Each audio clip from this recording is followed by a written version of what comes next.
It is 5:59.59, not quite 6 o'clock. I'm a little anxious. It's 6 o'clock. I'm calling to session our open workshop. This is the Town of Trophy Club, and we have a quorum, except that we do have Jeff Beach, who is absent, and we miss him, and we'll look forward to seeing him very soon. Tonight, we are going to be discussing the topic of parking permits in Trophy Club. This is not something we will take action. It's an opportunity for which the council can react, talk. Also, we have the opportunity to respond to residents who have emailed to the town council their concerns, support, against, and so forth. And I would like to say that on March the 4th, about 3 months after Brandon Wright joined us, I received an email regarding parking. And he, at that time, immediately began to put together groups and began looking at the parking in Trophy Club. So this has been on the docket for quite a while. And as we're finishing our year's work, we're using this evening, this workshop, to discuss the parking in Trophy Club. Is that fair, Brandon? That's very fair, yes. And it is your evening, and we will go from there. All right, well, good evening, everyone. So again, this is not, what are we not doing tonight? Well, we're not making any decisions, right? The point of tonight really is to learn, take a look at the ordinance as it currently exists, take a look as it existed previously, and determine whether or not there are any modifications that would want to be made to the existing ordinance as we move forward. As we get started with this, I know, people worry, is the ordinance going to go away? I don't anticipate that there's been any talk about the idea for the ordinance going away on this. Our purpose tonight really is to take a look at the current ordinance, review where it is, review how it is impacting our residents, and determine if any modifications need to be made moving forward. So we have an agenda for this evening. We're going to take a look at the current ordinance and the history. We're going to take a look at the parking data, what that shows. We'll take a look at some roadway measurements as well, some resident feedback, and then we'll talk about if there were any changes that might be in mind for moving forward, what would they be? All right, so let's take a look at the current ordinance and how that works. So our current parking, overnight parking ordinance has been in place since 1986. It's been quite a while, just after the incorporation of the town. As you take a look at the history, why is it that this ordinance exists? There are three main objectives that it seems to be trying to achieve. Maintaining aesthetically pleasant streets, that seems to be probably, probably number one on the list. Ensuring emergency vehicle access, and then also talking about safety for our residents. When you take a look through all the meeting minutes that have been done over the years, you come across that over and over and over again. Several times, at least when I started, I heard several times about this idea of, well, it's because of sweeping the streets at night, right? The street sweeper.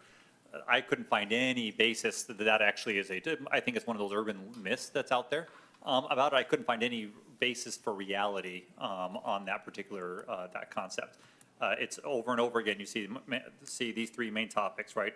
Maintaining the aesthetically pleasing streets, ensuring emergency access for our vehicles, and safety for our residents seem to be the reason why this ordinance was originally created and have been supported now for many years.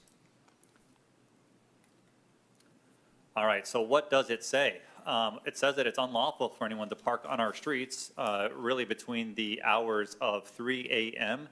I'm sorry, this is a typo right here, 5 p.m. That's not true, 5 a.m. All right, so 3 a.m. and 5 a.m., those 2 hours in the middle of the night. Those are known as the restricted hours, okay? During the rest of the day, there is parking that is available on our streets, and people can park on the streets at any time. There are only 2 hours during those 2 hours of the early morning that they are indeed restricted. So that's, with that in place, then the town also over the years has made sure that there are conditions and there are abilities for residents to be able to park on the street at night in some circumstances. One of them is the chief of police has the authority to allow parking during restricted hours, right? But you need it under certain conditions. You have to let the person know no later than 5 p.m. of the day prior. That approval doesn't exceed 7 consecutive days within any 30-day period. And the parking really has to be directly in front of that particular residence. It can't be somewhere else in the town, okay? So those are the conditions under which something can be allowed for, with the chief's permission, we'll call it that one, okay? There's another one, it's called the temporary parking permit, and that is the ability for someone to be able to park in front of their house, always in front of their house, for a 90 consecutive day period, and that is allowed once per year. There are some stipulations in place about who can take advantage of that program. Number one is that that person has to have, only be issued if there are 4 or more vehicles registered at that address. All right, so think about your vehicle registration. It has to have your address on it, right? If I have 4 or more vehicles, then I would qualify for being able to take advantage of this program. There's only one temporary parking permit that can be issued per address. Can't do it for 2 cars or 3 cars, only one, okay?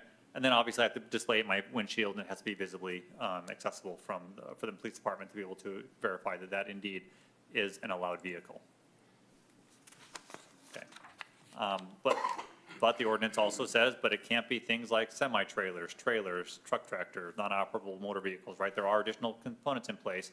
Those are never allowed to be parked on the street overnight between the hours of 3 and 5. Doesn't matter. You can't get a special permission for those. Those ones simply just are not eligible for being on the street overnight between the hours of 3 a.m. and 5 a.m. And we do have parking fees that are associated with those. So the temporary parking fee is $50, and the annual permit fee, and we'll talk about that in just 1 second, because that's a little bit different than what I've been talking about, has a permit fee right now of $100. Okay. So what is that annual permit fee? Well, that is prior to January 1, 2016. The council actually had an annual parking permit. The way that worked, okay, was that it's an annual permit, so it's good all 365 days of the year. And it was not it was for anyone who had 3 or more vehicles registered to their address, and you could actually have up to 2 of those per property at your address. So you could have 2 of those. Anyone who had it prior to January 1, 2016 was grandfathered into the program, right? But the council at that time made an ordinance that removed the annual parking permit from an option. So that's no longer available to our residents today. However, if you were one of at the time there were 14 people who had one of those permits. If you were one of the 14 who had a permit, you could continue that into the future, so long as, it's not transferable. It could only be issued at the originally issued address. So if I moved across town, I lost my permit for that one, and you have to be current on your fees for it. Okay. All right, and I think I covered those ones there. The annual renewal permit for that was $100. The initial permit fee was actually a little bit higher. I think it was $150, but the renewal amount was lower, and that was $100. And because they were grandfathered in, they can continue getting an annual permit. That is correct. Yep. Yeah. So take a look at this data here, right? On annual parking permits, in 2021, right, just before that change, we had 14 homes that took advantage of that program. Today we have 14. That number has been going down from 14 at its high down to 4 is where it is now. Every year as people, their needs change or whatever that might be, that number is expected to go down to 0 at some point in the future if there are no changes to the ordinance. On the temporary parking permits since 2022, right, 2023, 2024, currently there have been 6 of those issued around our community for it every year. The number has been 6.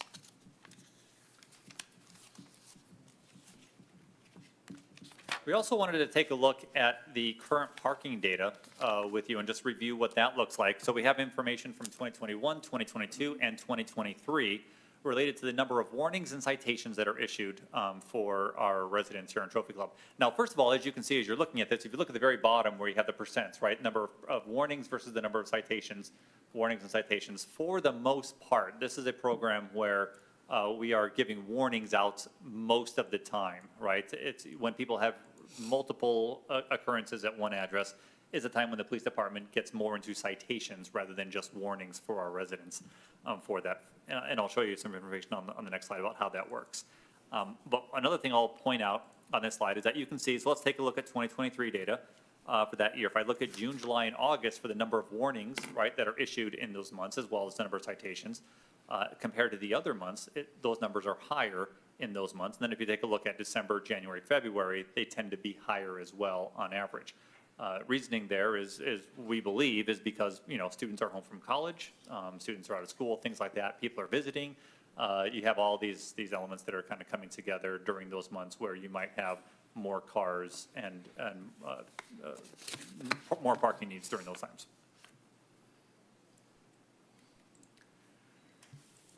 All right, and on the next slide here, what we take a look at is, so obviously in most cases, right, compliance, voluntary compliance is always easier than non-voluntary compliance, okay? We would like to get to the point where people comply with our ordinances prior to having to do things like issuing citations and worry about all of that in the process.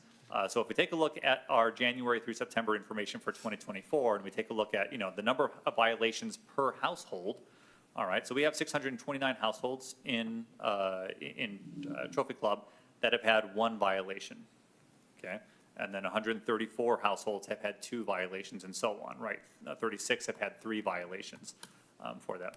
Why is that important? Well, you start to take a look at, where are we running into the issues, right? So, how many properties are we looking at that have more than 1 or 2 where it's becoming kind of more of a routine problem for that? And for the most part, right, if I take 75% and 16%, add those together, you're right around that 90% level of compliance in the first 1 or 2 or the warnings that are issued.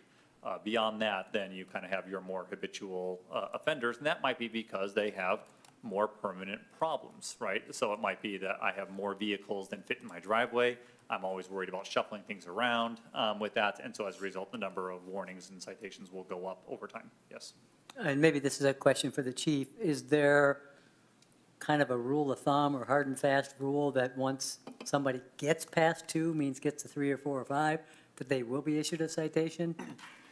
There's no rules. It's up to the officer's discretion, but we monitor that, and that's why we have these stats to see. But yes, tickets are issued. Okay. We were able to add in a couple of last-minute pieces of information, which is helpful for us. One of them is a heat map, all right? Who doesn't love a good heat map? Where we kind of see where these citations are, where these warnings and citations are coming from around our community. So the darker purple colors are where you can see that we have more warnings and citations issued. So for example, if I take a look, you might, this down here right next to 114, that area, we have a couple of them that are very close together. We have Creek Courts, you also have Spring Creek Court. Yeah. On Creek Courts, you have 45, right, warnings and citations that have been issued. On Spring Creek Court, you have 22. Those are relatively close together. That's a lot on on some areas, and in some cases, it's a little cul-de-sac with just a couple of houses on that for that. And so you kind of see some bundling of where these things happen throughout our community on that part of it. Okay. All right. So let's take a look. Oops, that's the wrong button. That's why. That map's a lot of fun if you've lived here a long time. Just saying. Kind of a little, And why is that? kind of a little game, It is a little game, yep. I'd probably leave it up there for about an hour and everyone would have, stop listening to me after a while and just want to look at the map in more detail. Yeah, was it? Let's talk about emergency vehicles for 1 minute, because one thing that you'll, sometimes that will come up, right, is this idea of saying, well, our streets, if we have cars that are parked on both sides of the street, it becomes unsafe. For it. So I wanted to provide a little bit of information about what the numbers actually reflect on that. So our narrowest streets in Trophy Club are about 26 feet from curb to curb. Your average SUV width is about 6 to 8 feet, and then your average fire truck width is around 10 feet. Okay, so if I add those together, my 10 plus, and then I take 7 and 7 together, I'm at about 24 feet, right? So certainly it does get much narrower in there, and our fire trucks do need to move slower through streets that have cars lined on both sides. For that, but I want to just kind of emphasize that that they will still get through, right? So our fire trucks do an excellent job navigating our streets. They will get through to emergencies with that. There's never a situation where where you're parked in the streets and the fire truck is just going to be blocked from getting to your home.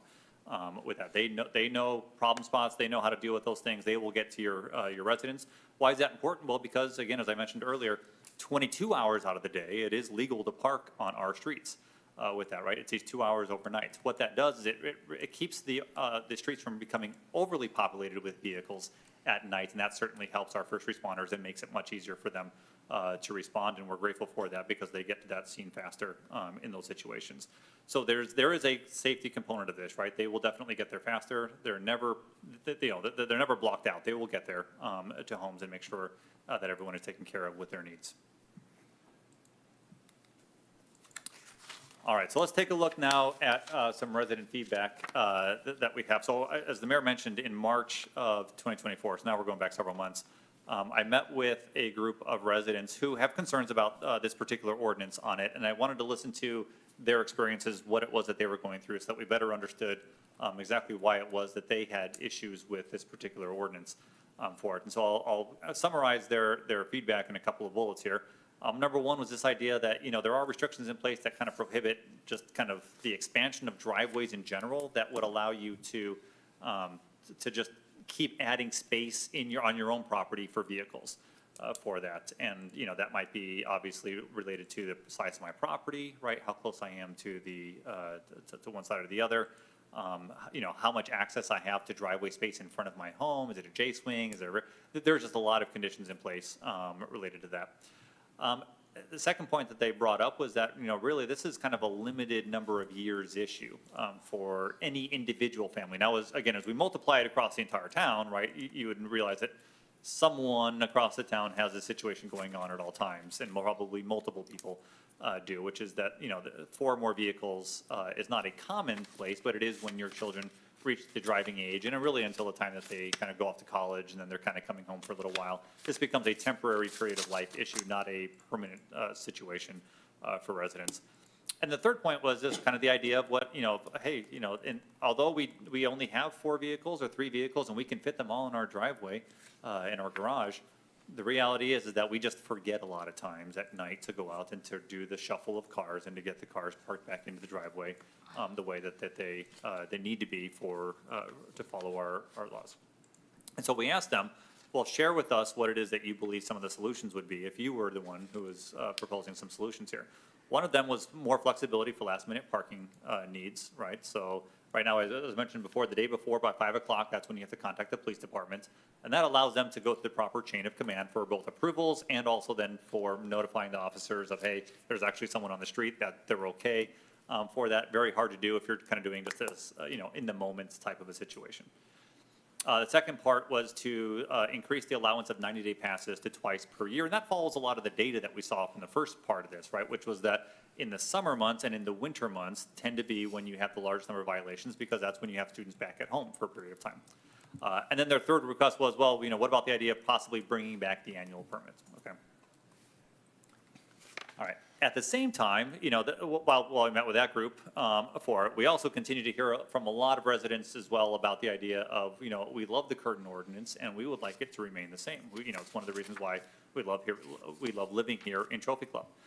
Some of their concerns that they brought forward, right, feeling unsafe for children around parked cars, concern for emergency vehicles, which we talked about, right, and want the streets, to avoid streets looking cluttered with cars. Very much in line with kind of the original intents of that ordinance and why it was developed in the first place. All right. So let's talk about then, based on all that information, right, if the council were to consider some possible changes, what might be some of the parameters of those items? Number one, I think there is some merit to this idea of the 90-day temporary parking permit, right? Looking at, is there a way to expand that program a little bit to provide a little bit more flexibility both during the winter months and the summer months, if that is the situation that you're finding yourself in with kind of children returning from home for a period and needing space to be able to park there at that residence. The idea of reinstituting the annual parking permit, which probably carries with it a lot of extra components of that. However, there are, here's an interesting thing about the annual parking permit. If I get it, right, if it's my house receiving that permit, I feel pretty good about that, right? Because I have an extra space to be able to park my cars. Now, what do my neighbors think of that? They may not be completely in support of the idea of me having an extra parking permit from my home outside of my house, because they're the ones who have to kind of live with the daily aggravation of having the car parked in front of the home and kind of orienting around it.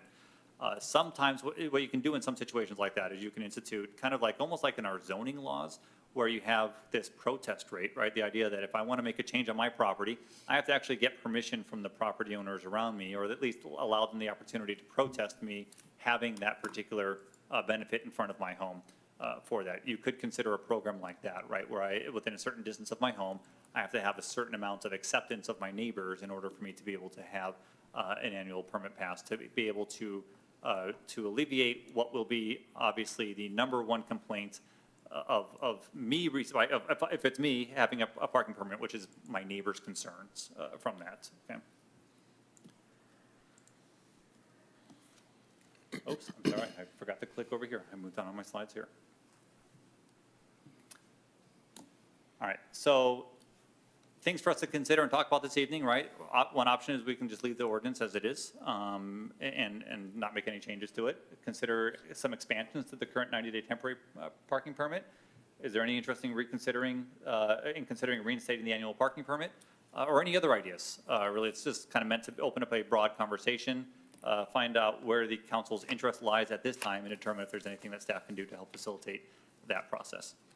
For that. So that's all I have. I know that we've received several public comments on this, and so Tammy has a little bit of data to share with you about the number of comments that we've received.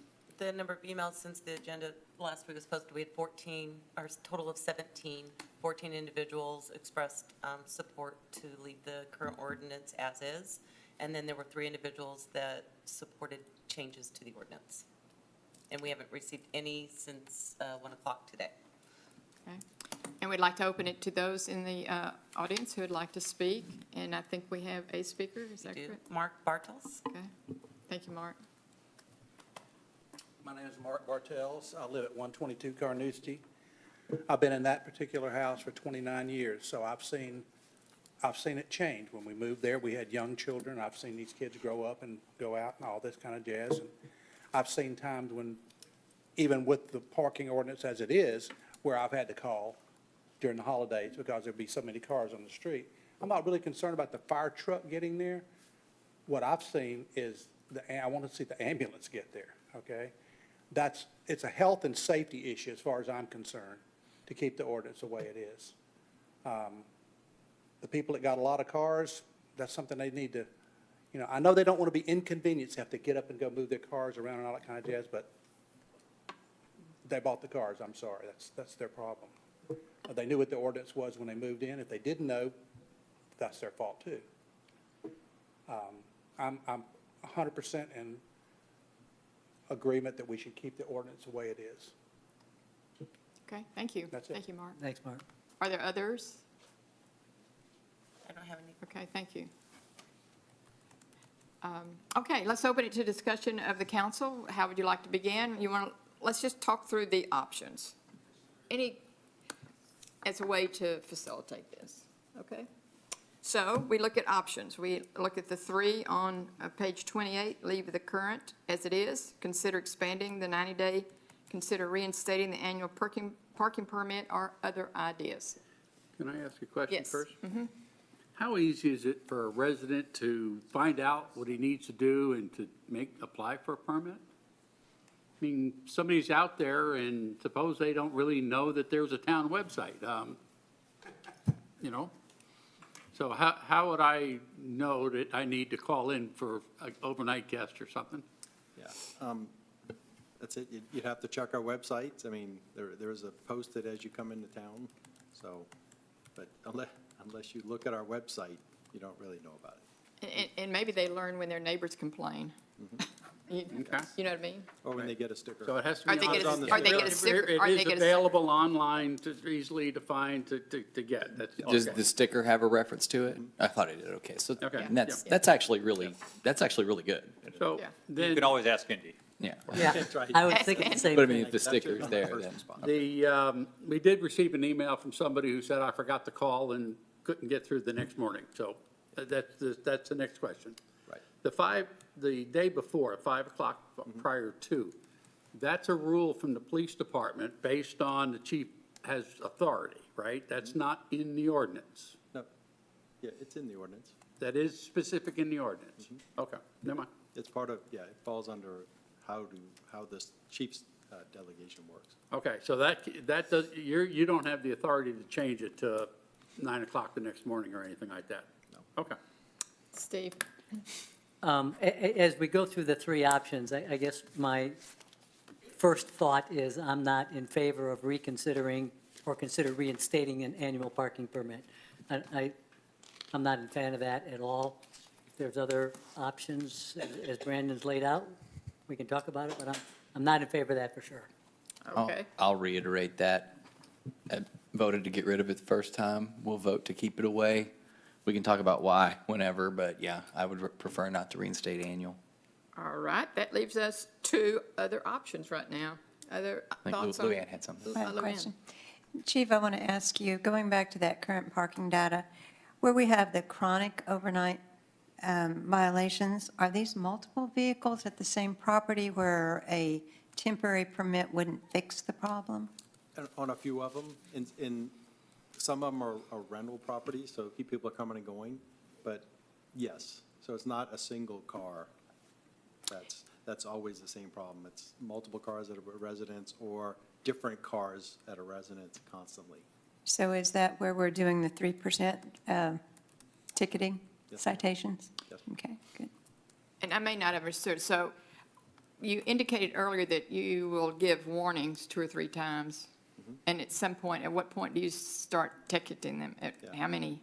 After the third time, the officers start paying attention. And so we had a little transition when we moved to the new software. Our Okay. old software automatically told the officers how many times as soon as they pull up the address. The new software, they have to dig a little deeper to find that information. But now that they know, what we've been talking about, they have been doing that. And so, yes, that's how we got to somebody with a 12, Okay. so, Do you do it per address or per vehicle? per address. Per address. Yeah, So if it's that's a what rental starts it. property and it has different vehicles every night, then who gets ticketed? Yeah, well, the car itself gets ticketed. Okay. Right? So the owner gets that one, but the address is logged in our system to where the ticket was issued. So Right. that's how we know what address we're dealing with. Okay, but the So- car itself gets the ticket, so Yes. it's reasonably expected to be paid or fought or Right. dealt with? Okay. Yeah, so that's a separate database, but this database is where the officers stopped and issued the citation. So we know where they're occurring, not, because most of the cars aren't registered here. Okay. Thought. Luann? We're talking about consider expanding the 90-day temporary parking permit. I think what we're doing is when school is out for the universities, the kids come home. Would a 45-day temporary parking permit in the December and January, how long is that, 6 weeks? No, it's longer than that. Between the 40 time they get out in December, like 10th, 45 days would They be don't normally 7 go back weeks. until that wouldn't be Mid- part It's of it. usually mid-January. mid-January, Mid to so. late. 7 weeks would cover it. Yeah, Brandon and I talked 45 about a days would cover it. 60-day, Yeah. that's for sure. That almost gets you after Thanksgiving to the 15th Yeah.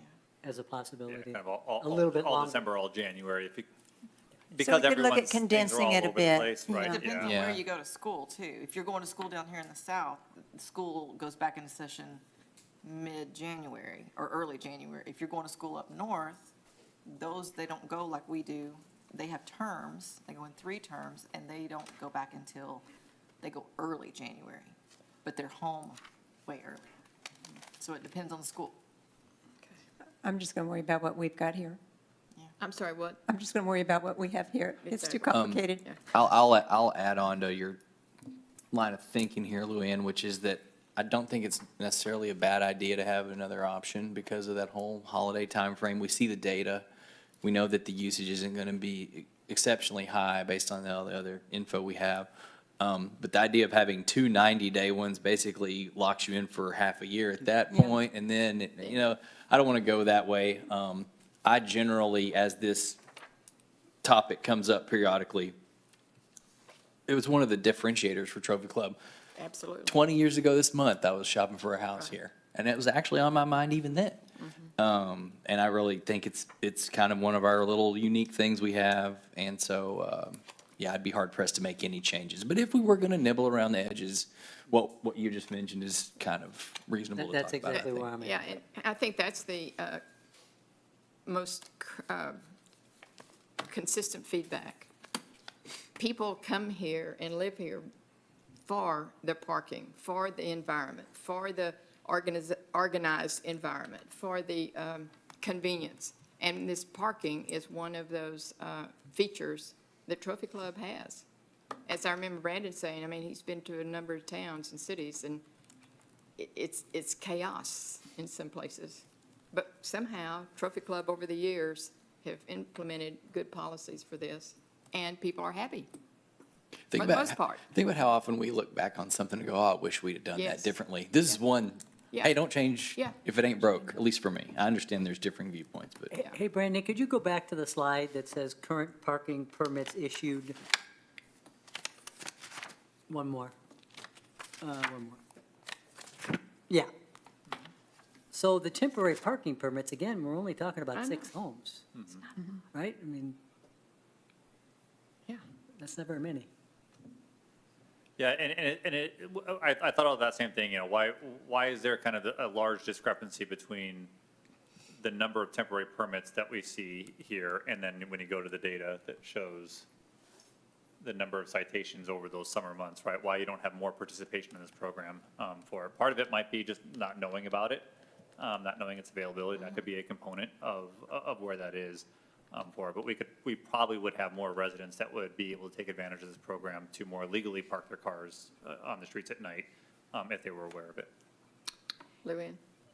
Chief, I don't know how citations, what they look like, but is there any way to flag them as to call the town or check the website about options for temporary permits or anything like that on the citation as an educational tool? Not necessarily the citation, we have enough information, I mean, that's packed, but we can try to increase the fonts on the warnings, because we give a ton of warnings to our people, but yeah. Yeah. And what does, Chief, what does the warning say specifically? I don't have it Okay. exactly memorized, but it does talk about the ordinance itself, what it is and why we're doing it. Oh, that's what I was Okay. getting. Could always That's- consider that's dropping what a QR code on the sticker, because that is the type of thing that triggers a reaction to someone. I think it's great we have something at all that tells them where to go look, but just if we wanted to potentially facilitate a, And if we go to back to the next slide where it tells you the percentage, I mean, the majority of warnings work, yeah, not over 90%, 91%. Yeah, there. 91%. so. Hats off to the 10 and the 12, though. You guys are staying strong. Okay, so where are we with our decision on this topic? Anyone? You okay? So we're Yeah, not I- making a recommendation, Yeah, but we I- are wanting to get some kind of consensus as to what you're thinking.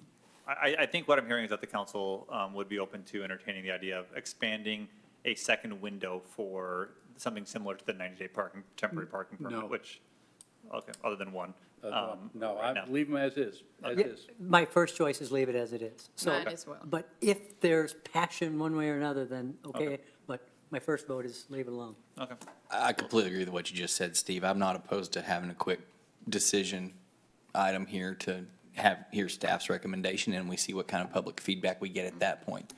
But my instinct would be to leave it unchanged. And it's certainly not going to satisfy people who really want to see a change. It's just not. Oh, no. But we do have to consider the whole and the experience and the lifestyle that this provides. And wish it were good for everyone, but it's not. I don't in think certain we've heard, situations. excuse me, I thought you were through. What, go ahead. I didn't mean to step on your words. That's I don't think we've heard enough reason to want to change it. We've heard a lot of reasoning to leave it alone. If we were to change it, it would have to be just fine tuning, but no parking ordinance overhaul. Yeah. That I don't think you'd get support of the people or the council on that. So, Very good. Then what I'm hearing now is the idea of kind of leaving it as is. If there's a time to revisit it in the future that we feel is important for, some initiative or some reasoning that we feel like it needs to be addressed then, some reason, some modification of it in a small way might be the way to go. I have one other question, though. If based on the feedback we've had regarding wanting to change it, if we increase the opportunity for a 90-day temporary, would that help those particular concerns at all? do you Well, think? you go back to the information here, right, which is only 6 take advantage of it currently. Okay, And it's clear there's probably a lot more that could take advantage of it on that part to not, again, they'll be parking on the street still. They'll just be doing it legally versus illegally, right? I mean, it's, you know, that's the difference here. It's not the people not parking on the street park. And so I think what the data shows is that there might be an opportunity for us to continue to kind of market the availability of it so that people can take Right. advantage of that. Okay. If they feel like they need to, and then, but it does not address those who need it on a more consistent basis, right? It's the feedback we heard from those who are most concerned about it are those who have a kind of a problem in place 365 days a year and are looking for solutions for that. okay, good. I guess, Brandon, you hit my final point, was the data doesn't really support it. And the feedback that we've heard, emails, one-on-one, doesn't necessarily support the change. So again, I say leave it alone for now. If the data changes, as always, we'll Sure. revisit it. Yeah, and I think this is something we typically revisit every year or two, so. It tends to find its way back up here about every 3.5 to 4 Exactly. years. Every couple of years it comes up, so. like the And- harvest moon. And that's good. Why not review it and be sure that we're Yeah. tracking with what the town wants and needs, so. Okay. Okay. Any other comments, questions? Dennis? Nothing? It's 6:36 and I will close this workshop and we will open again at 7 o'clock. Okay, Rob? Yes, sir.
7 o'clock, and I'm calling to order the Town of Trophy Club Council meeting, and it is October the 28th, 2024. I thought that was the wrong date. October 28th, 2024. We have a quorum, and I want to welcome those who are here. It's wonderful to have a full house. I wish the cameras could capture everyone that's in here because we are full to the brim. But I also want to welcome all of those who are online. Appreciate you. We appreciate you tuning in either now or later because, again, it's an opportunity to stay in touch with what we're doing in the town, how you can make a difference, and what's important to you, and whom you contact and talk with, because you invariably have the opportunity to meet directors as well as, of course, our town manager, and all of this esteemed council that you have given charge to lead your town. So thank you for being here. I would like for you to stand, and the invocation will be led by Pastor Barry Klingon, and Steve Flynn will lead the pledges. Thank you. The ancient book of wisdom teaches us, "Blessed is the man that walketh not in the counsel of the ungodly, nor standeth in the way of sinners, nor sitteth in the seat of the scornful, but his delight is in the law of the Lord, and in his law doth he meditate day and night. And he shall be like a tree planted by the rivers of water, that bringeth forth his fruit in his season. His leaf shall not also wither, and whatsoever he doeth shall prosper." Let's pray. Father, we stop for a moment today to take time to acknowledge you and all the good gifts that come down from above, from you, into our lives. And Lord, we want to honor you tonight in this place by recognizing your worth in our lives and in our city. Father, I pray tonight as we gather to do your business, I pray that, Lord, you would allow us to, Lord, follow the maxims that you have given us, that the words of our mouth and the meditations of our heart may always be acceptable in your sight. Father, it is a joy to pray for our mayor and council in person as we pray for them diligently all the time. Thank you for the time that they invest and give to lead our city. We pray your blessings over their lives, over their families. Lord, we pray you'd watch over all that they do. And Father, I thank you in this town for our town manager and all the staff that work with him to make our town work. May you bless every one of them by name. May you bless their families, Lord. May they prosper indeed in your sight. We thank you for the men and women that protect us, for our police chief and our fire chief and all the men and women that work with them. Lord, daily we ask you to watch over them and protect them even as they protect us as well. Father, this is a day that you have made. We set our will to rejoice and be glad in it in all that we do. And Lord, tonight, for all the business that needs to be done, may it be done decently and honorably and in order and in always in a way that pleases you. Bless our town, we pray. And we pray this in the name of the one that is the great lover of our souls. In the name of Jesus we pray. Amen. Amen. You know, before we begin the Pledge of Allegiance, let's just remember we're heading into election season, and we should be thankful that we have and we live in a country that allows us free choice. So with that in mind, would you please join me in the Pledge of Allegiance? I pledge allegiance to the flag of the United States of America and to the republic for which it stands, one nation, under God, indivisible, with liberty and justice for all. Honor the Texas flag. I pledge allegiance to thee, Texas, one state, under God, one and indivisible.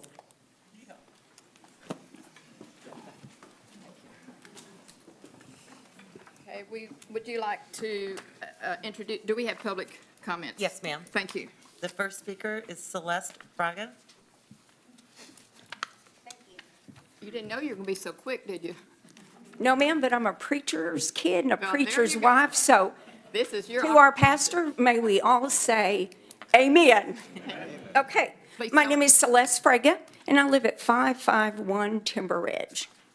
And the reason I'm here tonight is I'd like to recommend that the council review the wording of Chapter 8 of our ordinances, as well as the enforcement of those ordinances. In the past meetings that several of my neighbors and I have had, we were told that the wording was vague with regard to weeds and the refuge and the appearance and nuisances of those. And in 8.09.001, the verbiage upon such real property. So when you discuss my real property, that is, from what I understand, is my lawn, my flower beds, my berm, any plants that are around my mailbox that can be visible but from the street. Also in 8.09.004, it states the word all vegetation. When I have a neighbor whose weeds are 3 and 4 and 5 feet high in the flower beds, but he thinks that he only has to mow his yard, that is unsightly. I live on the street that butts into Green Hill, where people go into the million-dollar homes. People ask me when I was at my yard, does anyone live in the home? The city will keep these yards up when a home is abandoned. So comments are being made like that. I want to thank Tamara. I'd like to thank our new town manager. They have responded, they have helped, but in the past, we were told that these words are vague. I don't understand what's vague about the word all. So if we do need to change some of the verbiage, maybe we should consider to include, but not limited to, lawns, flower beds, berms, mailbox planters, and any vegetation visible from our street. And when I say from the street, I don't mean when you are parked directly in front of the home. That was something else that we were told. I have to park in the center of the home when I am investigating a complaint. But yet, when people drive left or right or around the block, they can see things that are nuisances, that are a violation of our city ordinances. And I would like to close with, how do new people coming into our town know about the ordinances? Who informs them of these ordinances? We have ordinances that keep our town beautiful, a place that people want to move and raise their children. I've lived here over 20 years. I love this town. I've had neighbors within several blocks move away because of things that are changing in the last 3 years. I beg of you, please help us enforce our ordinances and make sure that realtors or whomever is supposed to be informing these new homeowners of the ordinances. As I came here tonight, we have recycling bins and trash that have been out for over a day in a short-term rental. Who informs those people that rent those homes? I beg of you, please enforce our ordinances. I thank you. Thank you. Others? Next up, Catherine Carlisle.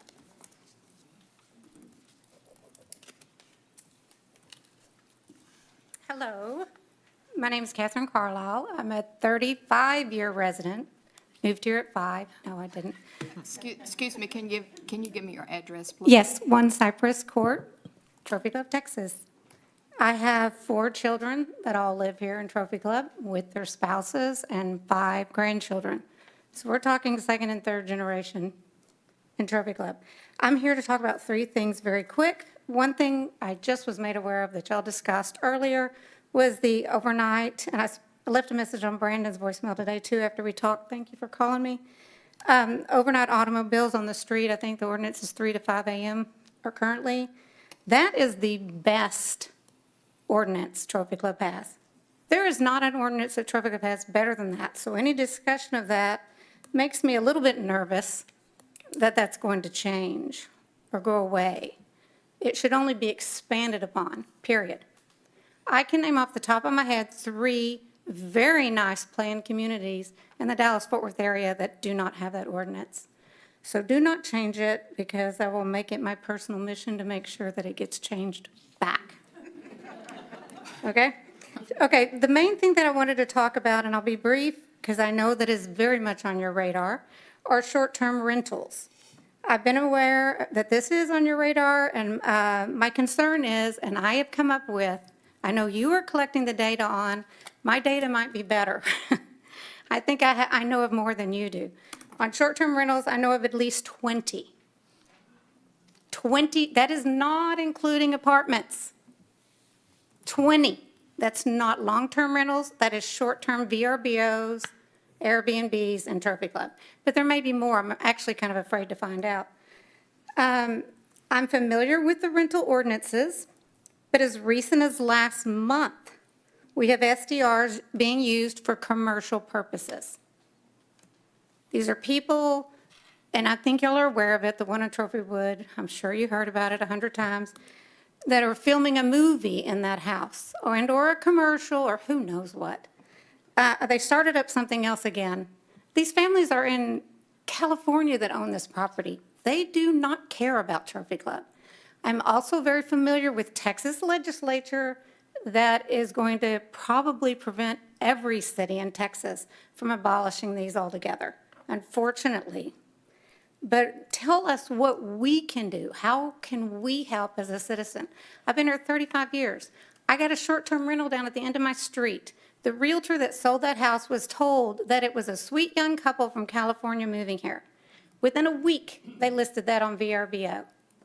My kids bid on that house, didn't get it. So that's kind of disappointing. I also appreciate the return calls from Tamara and Brandon both. They enlightened me a lot to what they are doing, collecting the data on it.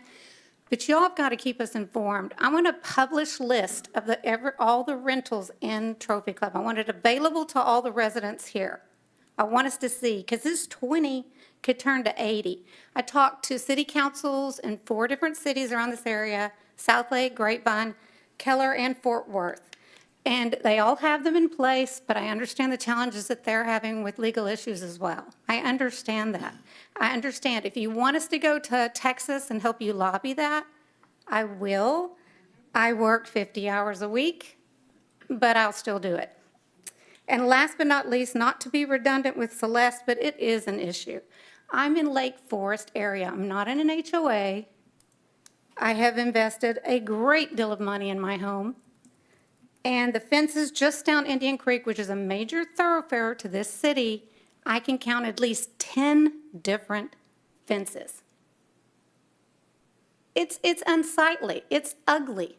Ask any real estate agent, they're going to tell you. It's not pretty driving down Indian Creek. And I also want to know why Lake Forest, which is my area as well, are the only islands on Indian Creek that do not have sprinkler systems. Why did all the other ones get them? Why are all the other ones landscaped? I have mowed the island in front of my property for 20-something years. I mean, or I paid for it. I haven't actually mowed, sorry. It's a bit of a lie. I want to change the ordinances a little bit. Also, I'm going to expand on them because I think that the ordinance that has our grass, the weeds that grow over 12 inches is not good enough. My neighbors have clover in their yard. That is a weed. That's not acceptable. Dry landscaping, dirt, not acceptable. Ask anyone that represents our city, especially real estate agents, which I am not, but it's got to be difficult for them. It's not pretty driving down Indian Creek. It's attractive driving down parts of Indian Creek, but not my part. So just keep us informed. Let us know what we can do. I have told Brandon I will do. I've given my number, keep my number. You know, whatever we can do to help. Trophy Club is in a maintenance status, and it shouldn't be that hard. So thank you. Thank you. Appreciate it. Next is Shauna Reckmeyer.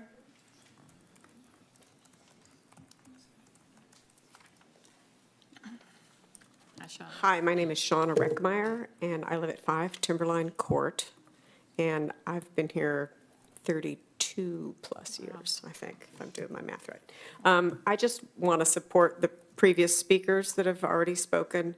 I really preferred not to come up and speak, so I said, put me after those guys. I am also in favor of keeping the overnight parking ordinance the way it is. If that goes away, those cars are going to be parked overnight and during the day. Some of them will become semi-permanent. We already have issues. I live on a cul-de-sac. The mailman has to drive around trash cans and recycle bins and parked cars the way it is. If we have cars parked there, we're going to lose the benefit of the calming lanes, and that was a huge issue. It seems like yesterday, but probably 15, 20 years ago at this point. Where are people going to walk and push their strollers and walk their dogs and ride their bicycles if those calming lanes aren't there? And they won't be with cars. You're going to have people coming out in the street, and it's going to get ugly. So I'm in favor of keeping things as it is, or even a little more strict. My name is not Karen, it's Shauna Reckmeyer. I'm also in favor Thank of you. more vigorous code enforcement, and I just want to reiterate, trash cans aren't supposed to go out till 7 PM the night before, and then they're supposed to get picked up the next day. And the new people that are moving here just probably don't know it. I see them putting trash out on trash day after it's been picked up to wait for the next trash day. I have printed, maybe my name is Karen, I've printed the ordinance and taped it to their trash bin and their recycle bins. I've carried them to their door. I've carried them up their driveway where they have to get out of the car and move them. So sign me up to help in a more productive way. And Run for council. so I just reiterate what Kathy previously said, weeds, refuse, RVs, work trucks. We've got ordinances, let's just enforce them. Thank you. And I know I'm not supposed to say anything, but to help everybody understand, our workshop earlier talked about the parking ordinance. And I think we were all in agreement not to change it. Okay, all right. I could have saved my breath. Sorry about that. No, that's okay. So in case you go home and can't sleep because of it. I thought you were going to go home and watch the video of it. Well, So I could exciting. tell you to do that, but I saved you some time. That'll put her to sleep. Yeah. That's why we were, I'm sorry, Tammy. Others? That's it. That's it. Okay. Jeanette, Thank real you. quick, before we Yes, move sir. on from that, can I just Yes. mention, since we did have so many spirited and engaging speakers, I just wanted to remind everyone, as you said, we are not allowed to No. engage, but our business cards are there in the back. If anyone would like to grab that and be able to reach out to us directly, please do. And listen, by the way, this is how we learn, is for people such as yourself to come in and speak. So keep it up. And you are next. Thank you. My name is Joey Truitt, and I've lived here since May of 1990. And I'd like to reiterate some of the points that have been made tonight. Two things that are close to my heart that Brendan and I have both spoken about 2 times, and he's been kind enough to return my calls, is that the completion of construction, i.e. a fence, has been near and dear to my heart. I live at 1031 Sunset Drive, and there is a fence that I think is under review, is the easiest way to say it. So I hope that it gets completed soon, or that the eyesore of the poles gets turned into something more productive. The second thing I'd like to address is a fence that is behind me to the west that has been broken down for many years, actually. And we've assisted the elderly couple that live there to restand that fence, but it's just not up to code, I think, is the easiest way to say it. So in addition to the overnight parking of the cars and some of the eyesores that are around, I think I would love to see this council enforce more of the laws that address those issues. Thank you. Thank you. We appreciate you. Thank you. Is that any others who would like to speak before we close this? Right? Right. Let's go on into Community Spotlight, and I have, this is a proclamation that I feel honored to delegate to our esteemed councilperson, Dennis Sheridan. And I do this because he and his wife Sandra have lived here for 25 years, and they've been planting trees for 25 years. And if you would go to their home, you would see these big canopies of beautiful trees in their yard. And I see his neighbor shaking her head in agreement. So if you want to see beautiful trees that started out like this, go to Dennis. Is that right? May I invite them to your home? In case you don't know, he lives on the farm. He loves Trying to company. figure out how I'm going to read. Okay. So anyway, when this proclamation came, it's presented to Chase, our park director, and he will read it for you. You'll know what it's about, All right, we'll start with that the trees are not me, it's my wife. but they're beautiful. Office of the Mayor, proclamation. Whereas in 1872, J. Sterling Morton proposed to the Nebraska Board of Agriculture that a special day be set aside for the planting of trees. And whereas this holiday, called Arbor Day, was first observed with the planting of more than 1 million trees in Nebraska. And whereas Arbor Day is now observed throughout the nation and the world, and whereas trees can reduce the erosion of our precious topsoil by wind and water, cut heating and cooling costs, moderate the temperature, clean the air, produce life-giving oxygen, and provide habitat for wildlife. And whereas trees are a renewable resource, giving us paper, wood for our homes, fuel for our fires, countless other wood products, and whereas trees in our town increase property values, enhance the economic viability of business areas, beautify our community, and whereas trees, wherever they are planted, are a source of joy and spiritual renewal.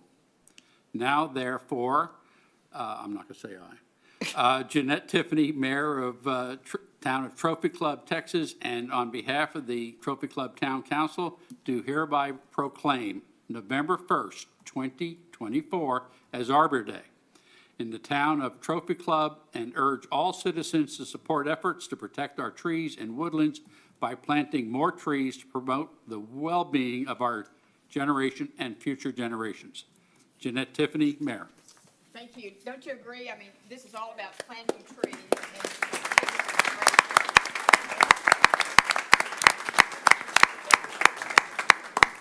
And our wonderful park director, Chase Ellis, continues to plant. How many trees have you planted since you've been here? Too much. 2 or 3, I know. I'll have to The get Boy back. Scouts planted. The Boy Scouts have done a The lot, Boy so Scouts planted trees. the exact number, I'll get back to you. That's okay. It's not that important, but you have been planting trees. Yes. That's all I want to know. Okay, thank you very much. God bless you. Thank you.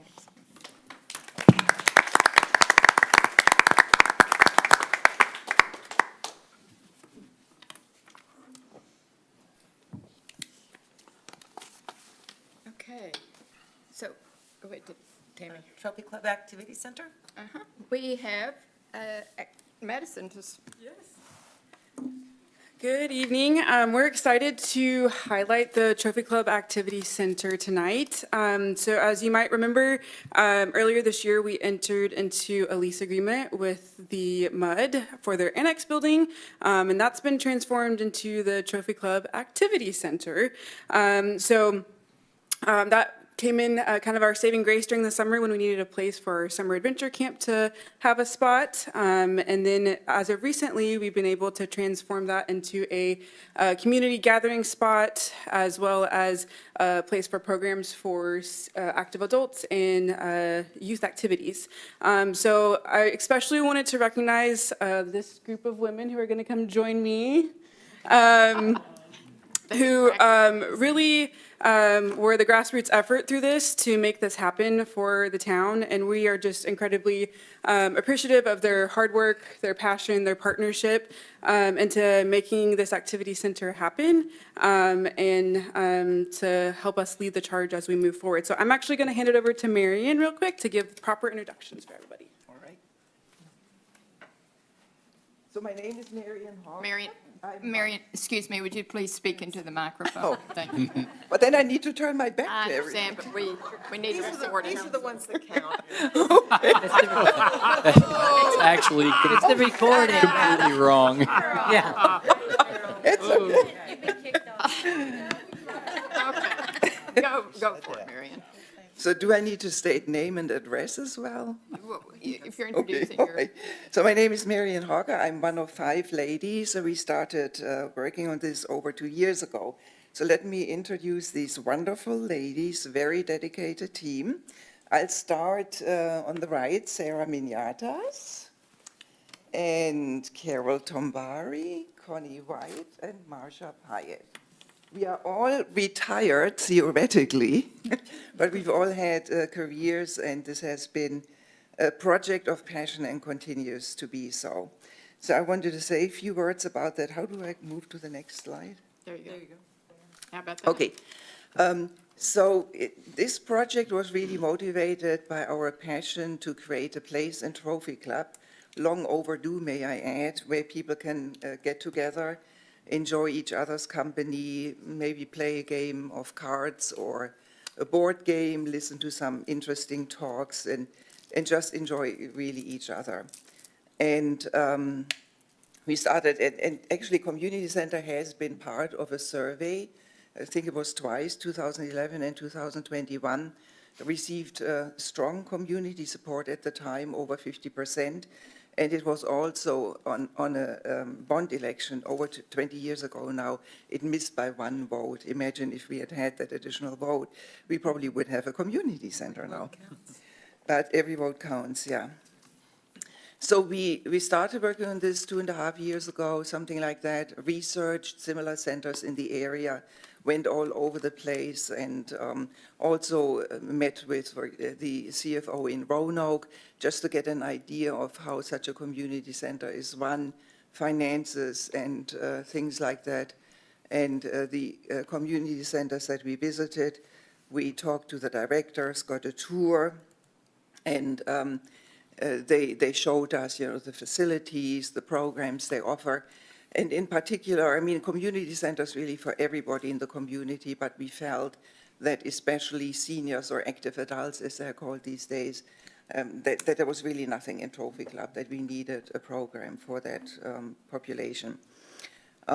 So long story short, we reached out to the MUD. There is an empty part of the MUD building, for those of you who don't know, connected the MUD with the town, and got very strong support from town council, town leadership. It just all came together earlier this year, and we now have an activity center on 100 Municipal Drive, and we continue to work on it, very passionate about it. Also want to mention that Jean Pyatt, who is in the audience, also provided very valuable guidance when we reached out to the YMCA for a possible partnership as well. And I think I'll leave it at that and hand it over to her. Okay, thanks. Thank you. We just wanted to share, as Marion said, we opened the place October 1st.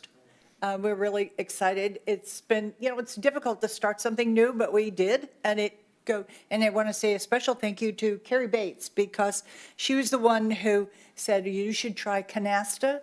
And that's been one of our most popular programs. So it's been really good, and we've had a number of different programs. And I'd just like to tell you a little bit about what we have coming. So tomorrow, if anybody has grandchildren, it's really cool. We have a librarian reading to preschoolers. And so it's still open if anybody's interested. We also have Canasta. And on Thursday, we'll be teaching crochet, and we have another session of the Medicare changes and learning more about Medicare. So those things are happening this week. But we've really ramped up as we've gone along, and we've had wonderful support from volunteer instructors, which, by the way, we're always open to people who would like to teach something in our community center as a volunteer.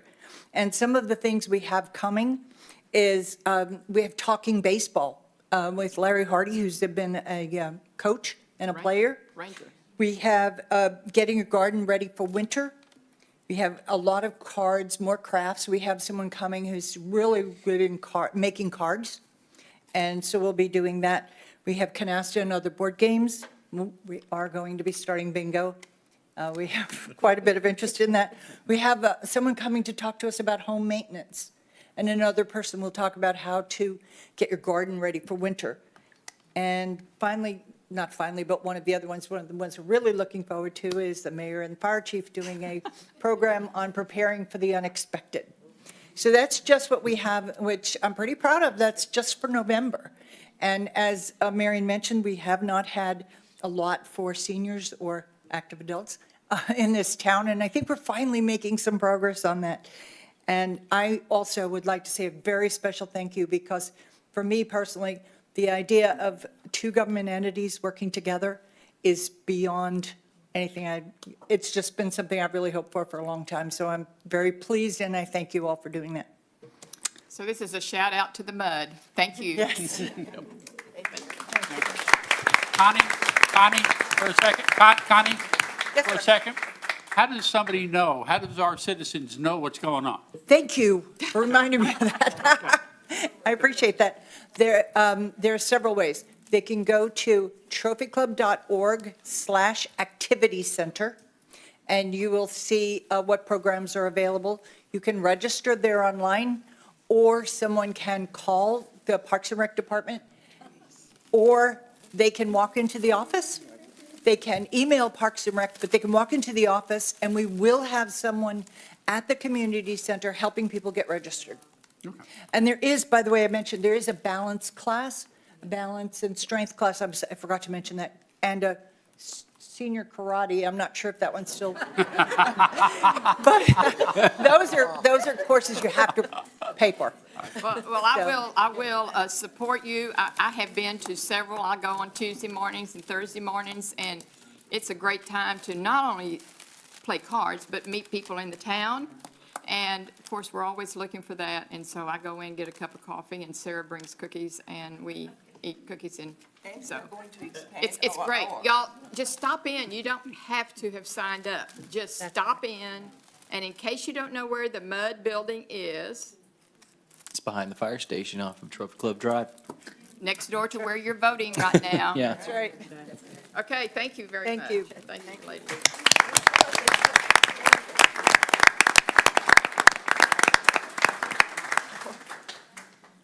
This is what happens when somebody has an idea and they have a passion, and I want to thank Luann because she was one of the council people who helped to support this and make it happen. Thank you.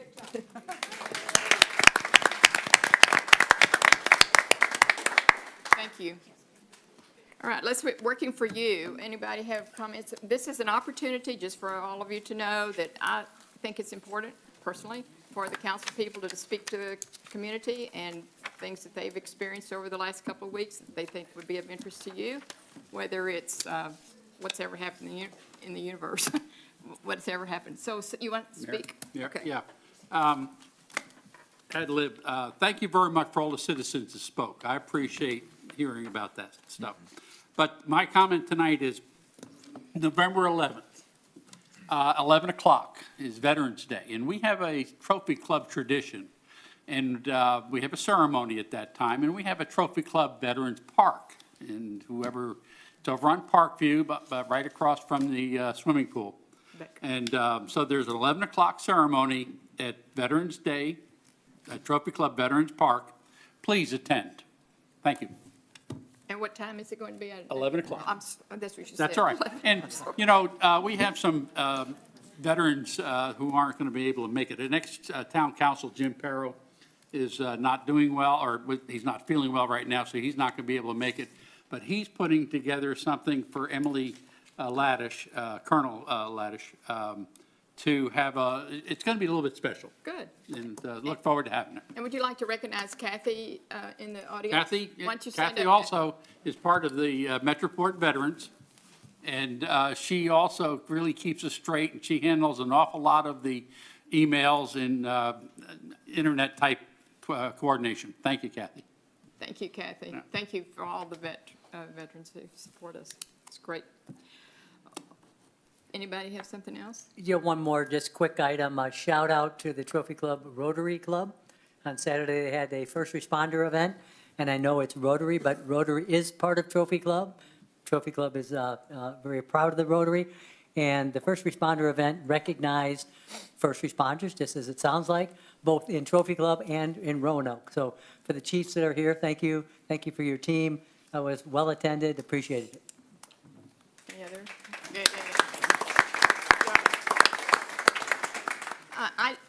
I always have something to say, so I'm going to do that again. And there are two sources of good information in Trophy Club. First and foremost is the town weekly newsletter. Comes out by 3 o'clock on Friday, and I encourage you to stay in touch with what's happening in Trophy Club weekly with that newsletter. And then another source is the Trophy Club Neighbors Magazine. And in this article, I don't know if y'all read it, but there is something that's called Wait Until 8th. Anybody read this article? What an opportunity. So the Beck Elementary School is the first in the area, first in NISD, to put in place what they're calling Wait Until 8th. And that means the parents have agreed to wait until the 8th grade for children to have smartphones, and particularly, of course, in the schools and anywhere else. But the opportunity in terms of delayed smartphone use: 1, enhanced social skills; 2, better academic performance; 3, mental health; and 4, physical activity. So Beck Elementary is the first in the area to implement this and agree to put this into place, the parents. And it's not just, so I think that's pretty cool. Trophy Club Texas, here you go. And how many read the article? Anybody read the article? Okay, good. It's good. Okay, thanks. Anybody else? Now we get to hear from our esteemed town manager. All right, good evening, Mayor and Council. Just a few updates for everyone's information. First of all, we want to celebrate our finance department. They were successful in receiving the GFOA, that's the Government Finance Officers Association, Award Certificate of Excellence for the annual comprehensive financial report for the fiscal year ending September 30th, 2023. I know that sounds boring a little bit to most people. However, it's a very important award and recognizes the excellent work that our finance department does in putting together our financial reports and then presenting them in a way that is as user-friendly as possible. They are still indeed financial reports. Looking at the Veterans Day celebration that is coming up, as Councilmember Sheridan mentioned, we're excited to invite the community to that event on November 11th, 501 Parkview Drive at the Veterans Memorial. We'll be honoring those who have served in the military, right? The celebration begins at 11 o'clock. And we'll have things like, flag bearers posting a military branch flags, national anthem, Pledge of Allegiance, invocation, special remarks along the way, and then singing of God Bless America. So it should be an excellent event, and we would encourage everyone to come and participate in that. We also have coming up on November 2nd, we have our fire station open house that will begin at 10 a.m. in the morning and go to 2 p.m. Come meet your neighborhood firefighters and explore all the great firefighting equipment that we have here in Trophy Club. And there will be some food and some prizes as well for those who come and participate. Our boards and commissions meeting coming up on October 29th. We have our Ethics Review Commission. That is tomorrow, indeed, at 6 o'clock here in the council chambers. Let's see. Also, as a reminder, our next council meeting, normally we have council meetings on Monday evenings. However, the next Monday evening is November 11th, Veterans Day, and so that's now a town-recognized holiday. And so we will be having our meeting on Tuesday, November 12th for our next meeting. Movie nights are coming up here this week on November 1st. We have at Harmony Park the special Dia de los Muertos celebration, and we will be having the movie Coco at the park. So assuming watch the weather because right now it's not cooperating too much for the end of the week. But we sure hope to have that movie Under the Stars on November 1st. Film starts at 7 p.m. And last but not least, everyone have fun on October 31st, trick-or-treating here in Trophy Club. Please be safe and make sure to, if you're an adult driving around at that time, please be careful, watch out for children as you go around. But everyone have a safe and wonderful Halloween. Thank you. Thank you. Thank you. Our quick civic tip. Okay, so on this agenda, there are several items that are utilizing what are called cooperative purchasing programs. So I thought I'd help the public understand what exactly these are. This is found in Texas Local Government Code, Chapter 271, in its section point 102. It says local government, that's the town, may participate in cooperative purchasing program with another local government. That's usually the program that's been created of this state or another state, or with a local cooperative organization of this state or another state. And so basically the way this works is these programs have been created so that they can competitively bid a product for a good or service, so the town doesn't have to go out and redo the work that someone else has already done. And so this is an exception to competitive bidding under Texas law, and it allows the town to, it says a local government that purchases goods or services under a subchapter satisfies any state law requiring the local government to seek competitive bids for the purchase of the goods or services. One of these items also includes a lease agreement for fire equipment, so I wanted to explain also that under the same chapter, there's an exception that allows you to lease equipment. This is personal property, not permanent capital improvements, but equipment for this particular, for fire services. Thank you. Thank you. Consent agenda. Mayor, I'd like to pull item number 11 and 12. Okay, take 11 and 12 out. Do we have a motion for the remaining? Someone? Yeah, I'll make a motion to approve consent agenda items 6 through 10. No, And- 5, I'm sorry, 5. Excuse me? Oh, I'm sorry. 5. That's, you can do that again. Would you say 5? 5. 5 through 10. Oh, I'm looking at this, okay. Consent agenda items 5 through 10. And That's it. Second. And Luann seconds that. All those in favor, please raise your hand. All those opposed? Motion passes. We will now look at item 11. Item 11, consider a reimbursement resolution providing for the town's intent to reimburse itself with future debt proceeds for capital expenditures to be incurred. And we need to hear from, speak with, Water Scotia okay, so Collections. Dennis will just speak to this.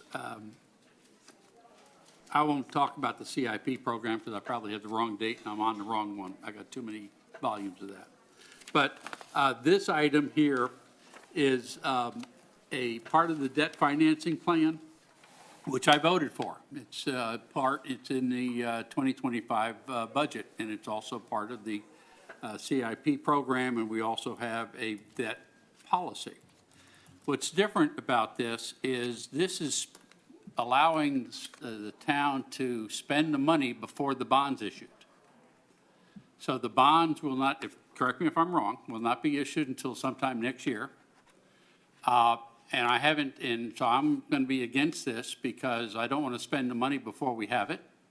And 2, I don't know if I'm going to vote for the bond because I haven't seen the wording in the bond, except that I know the bond attorneys and people will use boilerplate language that I don't agree with, so therefore I probably will vote against it. Thank you. Other comments? Discussion? I'll just weigh in since we pulled this off consent to give sort of the reasoning why I typically almost always love Dennis's logic and financial approach, but why I will vote differently on this one, which is just that there's a certain amount of debt financed infrastructure projects as it relates to streets and storm drains and things like that, that we're gonna always have no matter what. I completely understand the principle behind Dennis's inspection of these things as they come up. But for me, this is more just an operational allowance to allow us to continue to allow those projects to roll while the debt's being issued, because those things take time. So I also am not a fan of spending money before you don't have it, but in this case, depending on your definition of have, we do. So that's why I'll support it. Other comments? Well, I agree with you because I think it also supports our whole capital improvement program through the next 10 years. And a part of that is having money to do those capital improvement projects, so. And you get to vote no when we come to the bond. So, he likes to vote no, and we just know that, so that's the way it is. So do we have a motion for 11? I move to approve item 11 under the consent agenda as outlined. I'll second. Stacy seconds that. All those in favor, raise your hand. All those opposed? Hey, wait a minute. Did you oppose or raise your hand? I oppose. You raised it too quickly. No, I No, didn't. he didn't. All those opposed? Do I need raise to your make a hand. motion to object or whatever? Can I raise my hand now? Yes. Does this mean I said no? Dennis opposed. Okay, thank you. Thank you. Motion passes. You did. It went up exactly one right. All right, let's go to item 12. Consider a resolution adopting the Boards and Commissions Manual and repealing Resolution 2018-08. And you Okay. also have. And I sent staff some notes on my thoughts on this item, and they've done some correction. And Tammy, you want to talk about what you left on the counter tonight for the corrections? On page 15, Rules of Procedure, the first sentence. The word "most" was changed to "some boards establish their own rules and procedures." Page 17, under being an effective board member, under the bullet "watch and listen," the second sentence, the word "most" was removed. Board meetings are either streamed, live, or audio recorded and archived at the town's website. Page 21, Texas Open Meetings Act, a new paragraph was added to the end, the last sentence, per Town Charter, Section 3.1C, citizens of the town shall have a reasonable opportunity to be heard at any meeting. Thank you, and I appreciate staff responding to my questions. I would like to, on page 7, or page 88 of our agenda, Yeah, thank you. which is page 7. Right. Item number 3 that talks about the council's goal is to first appoint those not already serving consideration, and I know that that's been altered somewhere. I'd like to delete that whole sentence, or that whole paragraph. It's immaterial. It doesn't matter. The council's going to still have the right to select boards, whether or not there's enough people volunteering, or there's too many people volunteering. Thank you. So do we need to vote on his recommendations, or they just, I'll make a motion to adopt the Boards and Commissions Manual repealing Resolutions 2018-08, including the recommended change that Mr. Sheridan just introduced. okay, is there a second to that? Second. Stacy seconds that, so all those in favor? raise A your hand. quick discussion while it's on the floor, just so I can Okay. mention. First of all, the addition here in page 21 about referencing the charter in terms of saying the citizens of the town shall have a reasonable opportunity to be heard at any meeting.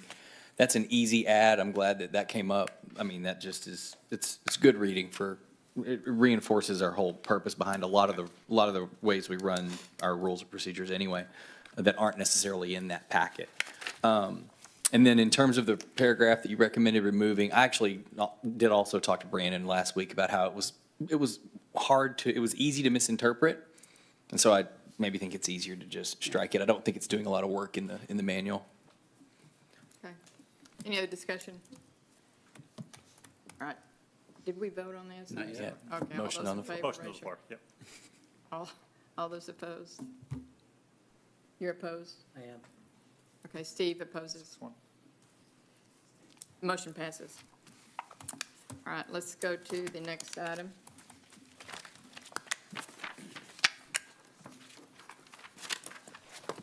Item 13, consider an ordinance of the Town of Trophy Club, Texas, amending Chapter 1, General Provisions, Article 1.04, Boards, Commissions, and Committees of the Code of Ordinances to establish the Trophy Club Council for Arts and Culture.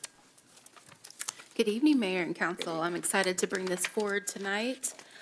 Before we do, I have a quick update regarding the ordinance. On the second page of the ordinance, there is an error in section 1.04.11. Instead of a 4 in the odd places, we need to change that to a 5. So that has been corrected. Just wanted to bring that forward to you. Where's that in the deck? Do we? It's page 111, page 203. Okay, thank you. Okay, so in September of 2023, the Town Council approved a resolution to establish the Arts and Culture Ad Hoc Committee. This committee was tasked with researching the feasibility of creating an arts board and commission for Trophy Club. We are here this evening to finalize that resolution and do a final presentation. And this evening, we have our ad hoc committee here today. We have Candace Dillard, our chair. We have Melissa Eason, our vice chair. Please stand. We have Jean Frazier, our committee member, Carol Tambari. Oh, there she is. We have Janet Greedy here. And Wanda Brewster was unable to make it this evening, but she was a committee member as well. Before I pass it over to our chair, I'd just like to thank the Town Council for approving this resolution so that we could research arts in Trophy Club. For our committee members for their dedication and hard work. They've really done an outstanding job. I'm excited about what they're about to present to you this evening. And our fearless leader, Margie Reese, our facilitator of our arts and culture. She has provided a wealth of knowledge and understanding of this topic and has prepared us for this evening. So with that, I'll pass it over to Candace. I'd like to begin by thanking Mayor Tiffany for having the foresight and resolve to put forth a campaign to establish an Arts and Culture Commission and Trophy Club. And volunteering all of us, okay. Her only in her way. Not only did she recognize the need to showcase and share the untapped talent, but also to ensure that awareness of diverse heritage and culture is protected. Primarily, this committee was formed to first explore, discover, and then expand into an entity that would connect the Trophy Club community through visual, performing, and literary arts, while also providing a deeper insight into culture so that we may better understand our world and the people in it. We have interviewed many, come across amazing local talent, and have uncovered some fascinating appreciation for diversity. Tonight is the time to present, promote, and support our findings and work for inclusion to benefit all of Trophy Club. We'd like to show you a short video that will provide this committee's big picture vision of what we have attempted to accomplish this past year.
I'd like to thank Jean for putting that together. That was her creative mind. She did a wonderful job.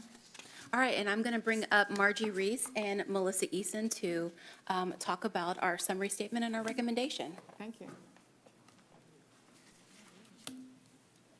Thank you, Tamara. Good evening, council members. I just want to say it has been a learning experience for the committee members who have dedicated numbers of hours, in-person and virtual sessions, to think through at a futuristic level how this town would be enriched in advancing education, public engagement through the arts. So we've talked about everything from, even though my committee wanted to be the programming committee, we've kept them on the side of developing process, looking for a total involvement for the community, and thinking through the steps that it would take to accomplish some of their goals.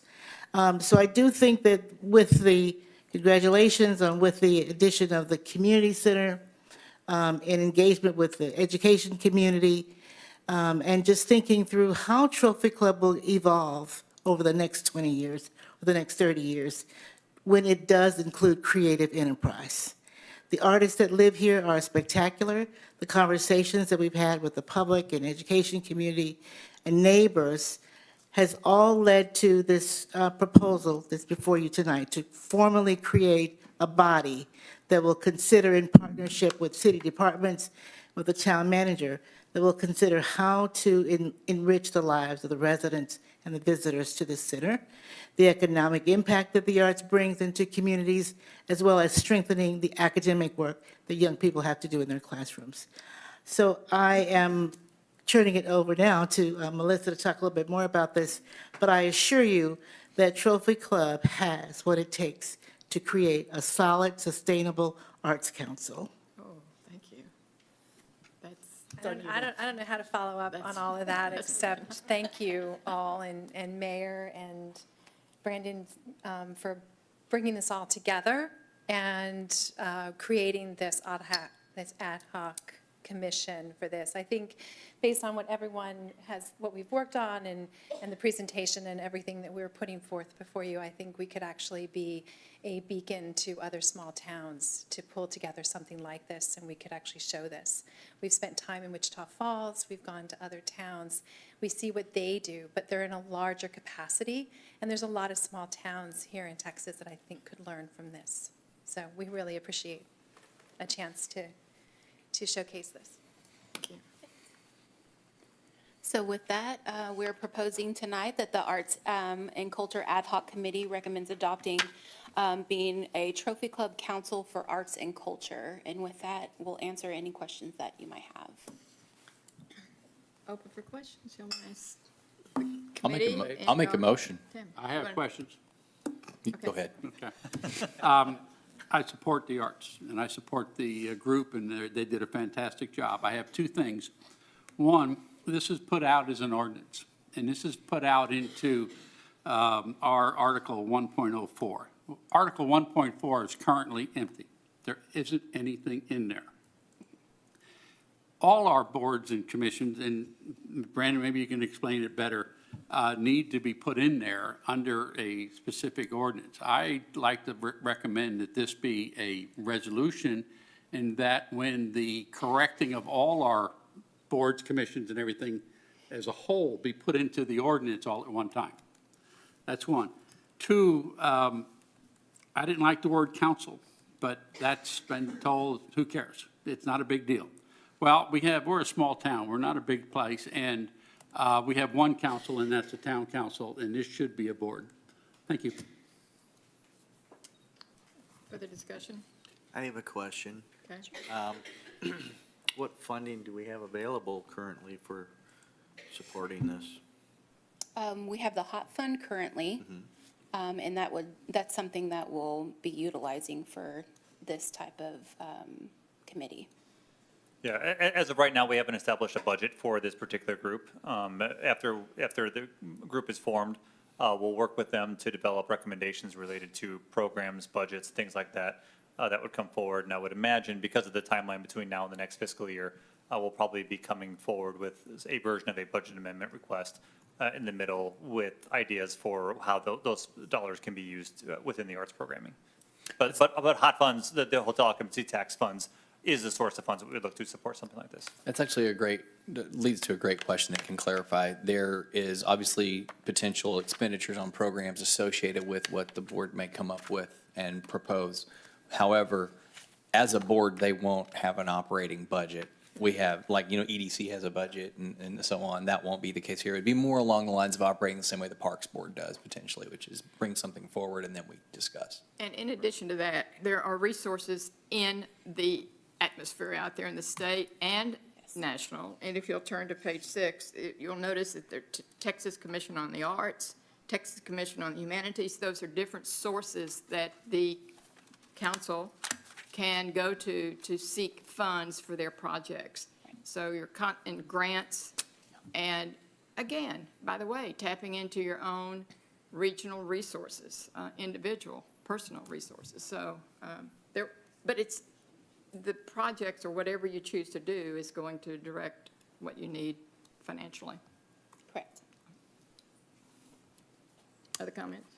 Mayor, I'd like to make a motion Okay. that we approve agenda item number 13 and as a resolution with the word council changed to board. Anybody second that?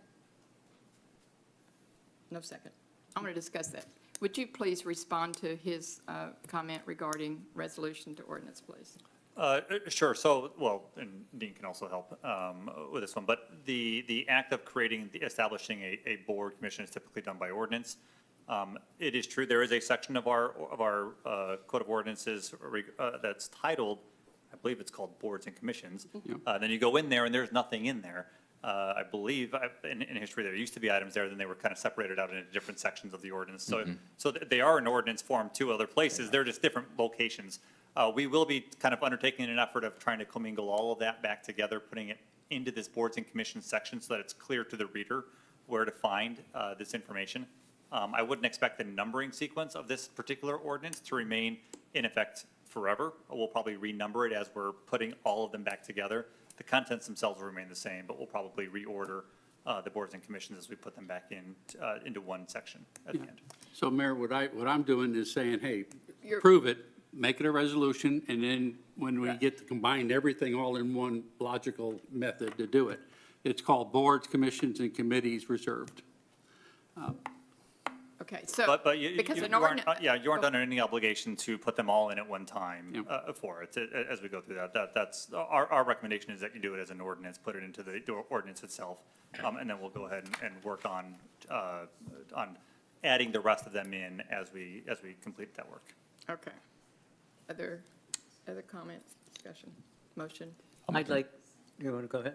You got it. Okay, I'd like to make, based on the comments that Brandon just made, consider item 13, an ordinance of the Town of Trophy Club, Texas, amending Chapter 1, General Provisions, Article 1.04, Boards and Commissions and Committees of the Code of Ordinances, and establish Trophy Club Council for the Arts and Culture, period. Is there a second? I'll second. Ryland seconds. Any more discussion? All those in favor? All those opposed? Jeff is opposed? Okay. Thank you. Appreciate it. Thank you very much. Thank you. This is pretty fun. Good job. Okay. Item 14, consider resolution of the Town Council of the Town of Trophy Club, Texas, approving the Trophy Club Council of the Arts and Culture operating procedures.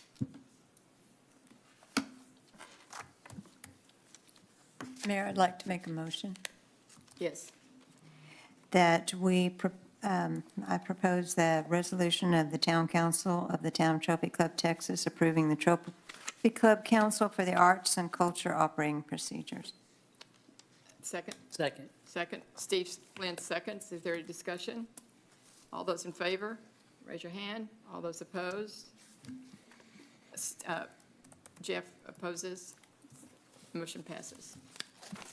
Thank you. Thank you, Tanya. Item number 15, consider authorizing the town manager to negotiate and execute a professional services agreement with Park Hill in the amount of $244,065 with an additional $5,000 allowance for reimbursable expenses for the engagement, development, and implementation of the Town of Trophy Club Comprehensive Parks and Recreation Master Plan. Good evening, Mayor and Council.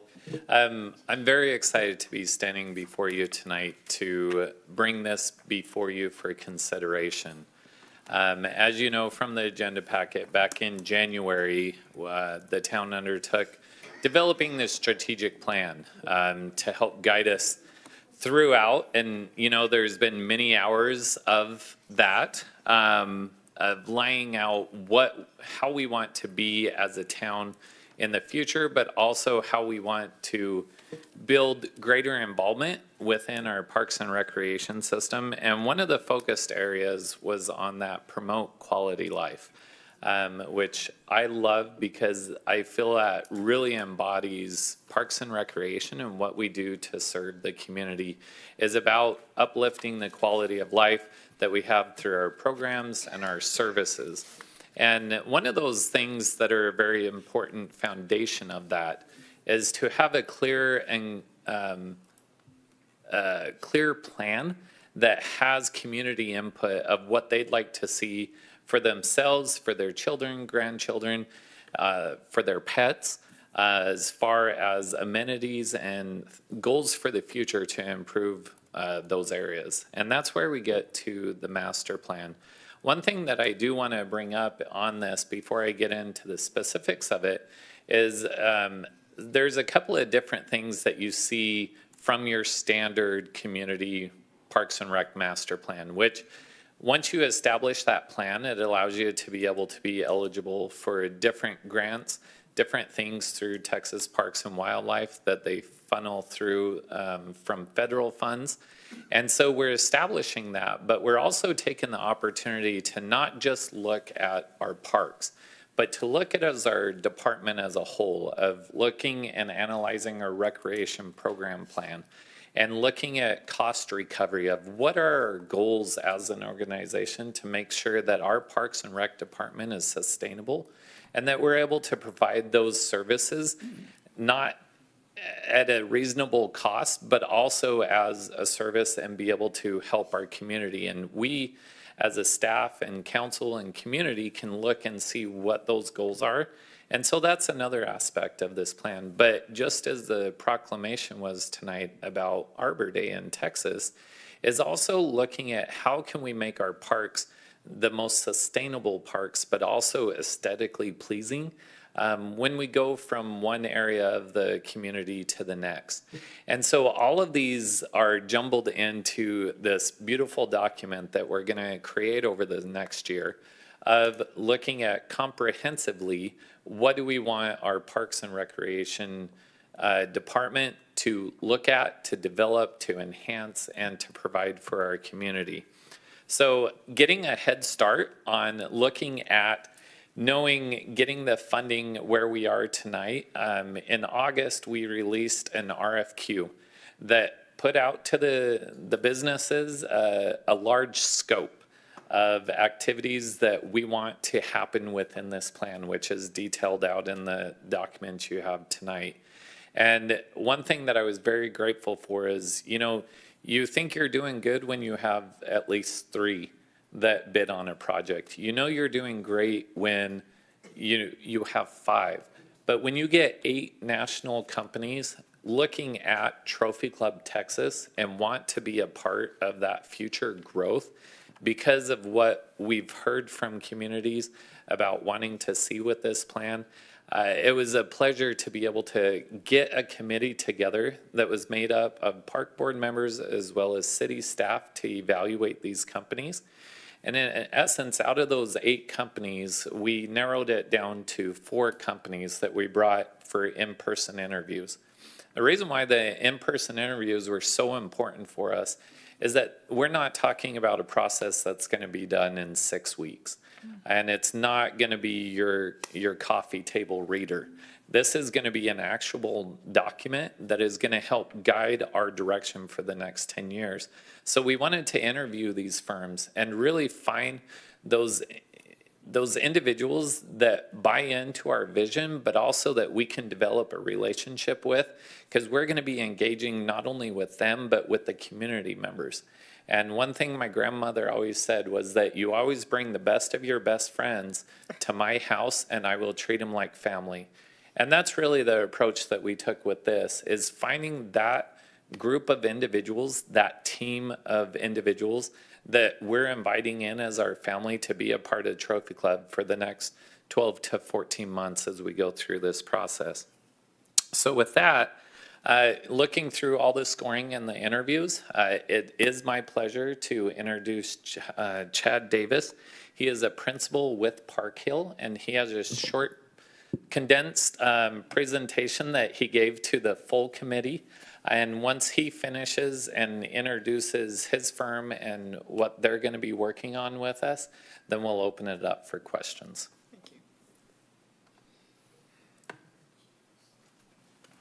Great. Thank you so much, Chase and Mayor and Council. It's an honor to be here tonight. I'm humbled by your words. Thank you. I have been a landscape architect and practicing landscape architecture for about 30 years now. And our offices are throughout Texas, New Mexico, and Oklahoma, but we started in the state of Texas, and I am a native Texan. Just a little point of reference for you guys. In the mid-1980s, my aunt and her husband, who lived here in the Metroplex, said that they were going to move kind of really far out north of Fort Worth, and they said, we're moving to this little place called Keller, Texas. And, you know, our whole family was kind of like, why are you moving? You're in the big city, you're close to Six Flags. We were kids, we thought that was great. And we came out whenever they finished the house, and we drove out here, and we saw Trophy Club, and we saw some of the things that were starting to happen. And 114 was, one lane in each direction. And we talked about the land that the Basses owned, and the different things that were going on. When I was a student at Texas Tech, we came out, our landscape architecture program came out whenever Solana opened. One of the famous landscape architects in the United States, Peter Walker, had designed it, and so we came to tour that campus. And so to be here tonight is really kind of an irony of sorts, but it is an honor, and I have enjoyed being here tonight. We work with a lot of different communities, and the spirit of the people and the community that you've had here tonight, I think, is incredible. And I love the group that has put together the activity center, and the fact that that's initiated. Quite often we're in communities where we see people want to complain about things, but this seems like a community that takes ownership and says, let's do something about it. So that may be a little long-winded, but I just wanted to say that it is exciting to be here tonight. Park Hill is a multidiscipline firm. We have architectures, we have engineering, we have interior design, landscape architecture, construction services, all in-house. And so we have offices, again, throughout Texas. Here in the Metroplex, our office right now is in Arlington. We're going to be moving to Fort Worth after the first of the year, and we also have an office up in Frisco. But a lot of our team for this project is coming from our Arlington office. And what you see is, I'm going to give you a little bit of an orientation of our presentation that we shared whenever we interviewed. And we really were focused on a bold and resilient future vision for Trophy Club. It's so exciting to be in a community like this and listening again to the citizens tonight that have been here 20 and 30 years. And communities evolve, and you have to kind of refresh your vision and make new commitments and think about how you reprogram things to move forward. So that is really where we started. Again, what you see here is the team. Across the top are team members from Park Hill. On the bottom are Farrell Buller and Ryan Short. Those are two consultants that we brought in. I'll explain their roles a little bit. We try to be very kind of conscientious of the things that we do very well. But if there are things that we don't feel like we do as well as we would like, we try to partner with really strong partners to help us in that. So Farrell and Ryan are great partners that are going to be helping us. And probably one of the most interesting things about Farrell and Ryan is they are nationally recognize leaders and what they do. And so as much as we hope that we can bring you some recognized design and planning consulting, we also are going to be working with them on some very unique components. So our agenda was just to introduce the team, the approach, and challenges and solutions. If you have seen this playground, this is one of our projects over in Fort Worth, Dream Park. This was a project that was done with a nonprofit that was put together, public-private partnership with the Department of Parks and Recreation in Fort Worth, a park playground for abilities, people with all abilities. So that is one of our projects, if you recognize that. We talked a little bit about our team, and we really envisioned the resilient and sustainable communities, talking about that. This is a project that we have worked on over the years with the city of McKinney, an indoor tennis center and outdoor tennis. But just in the DFW area, we have over a 50-year kind of legacy of projects and through our offices here. We really work, whenever we work with communities on master plans, to reach out to the community. And what we've learned in the last few years, and especially after COVID, is that people aren't necessarily attracted to the town meetings that we used to have. And a lot of people have told us over the years that they feel inhibited to talk because quite often there's a stronger personality in the room that may dominate. So we've changed our outreach methods. This was a master plan that we were doing for the city of Forney. This was one of their street festivals, and this is what we call a pop-up, where we educate people about their parks and recreation open space, and we allow them a comfortable venue to kind of share with us their thoughts and ideas. And this was a fun game that some of our younger staff came up with. This is Exie Trace on the right, and she has been helping with some of the pool visioning this summer with your Parks and Recreation Department.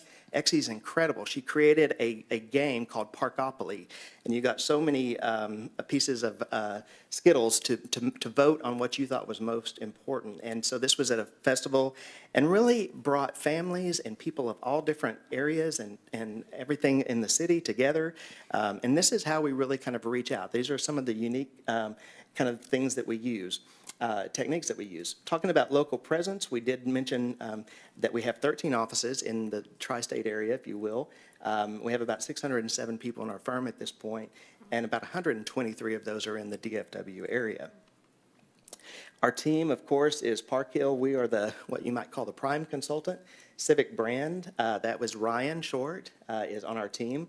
110% is Farrell company. I'll tell you a little bit about that. And then DHM Design is a consultant that we'll be using a little bit for some of the work on the Trophy Club Park, the larger parcel on the lake.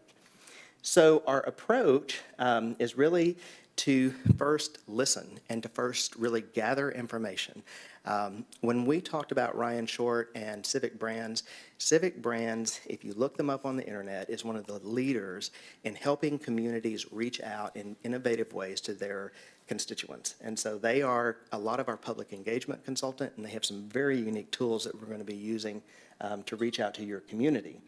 Our process, I won't go into this too much. We really kind of start on the left with, if you look at the top, discovering what the issues are, maybe defining those a little bit better, honing in on those, designing solutions, and then delivering the strategies, the policies, the plans that help you looking forward. Much as Chase said, plans like this become great roadmaps for future CIP, for future bond elections, for looking for leveraging your money with grants and those types of things. So that's going to be something that we're thinking about all the way through the process. So as we talked about a bold and actionable plan, one of the things that we said, we wanted to be engaging, we wanted to be resilient, and we wanted to be visionary. Keep it pretty simple. It may sound simple, but when you're talking about your community and almost 13,000 folks, you know how divergent that can become, but it is so important that everybody have a voice and everybody that wants to talk can be heard. So be engaging. Again, we talked a little bit about Civic Brands. They were founded in 2008. They are really pretty incredible branding and marketing, but really bringing together city branding, placemaking, destination marketing, and economic development. in their kind of scope of things that they do. Ryan is a DFW native. He now lives in Colorado, but he knows the area and started his work here. So some of the engagement strategy that we're going to be using is looking at identifying groups and subgroups. These can be things like your Little League baseball groups and those types of things, soccer groups that use these spaces and different subgroups. But then also identifying key individuals, organizations, and events we can partner with.